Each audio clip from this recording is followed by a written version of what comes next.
हाड़ी रानी का अपूर्व त्याग। सरदार चूड़ावत का विवाह हुए अभी थोड़े ही दिन हुए थे। पत्नी जैसी रूपवती थी वैसी ही गुणवती भी। उन दिनों औरंगजेब के अत्याचारों का प्रतिरोध करने के लिए राजपूतों को युद्ध के लिए आए दिन तैयार रहना पड़ता था। ऐसी ही एक चुनौती फिर सामने आई। चूड़ावत को युद्ध मोर्चा संभालने के लिए जाना पड़ा। एक ओर कर्तव्य की पुकार थी तो दूसरी ओर नवविवाहित पत्नी का आकर्षण।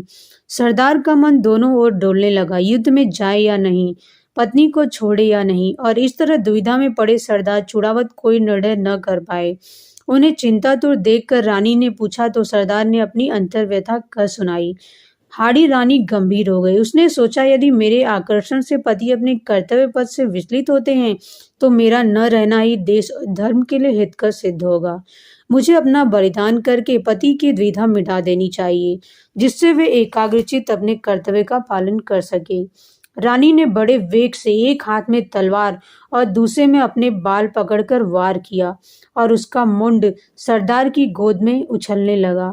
यह सब बिजली की तरह ऐसे हुआ कि सरदार संभल भी न पाए।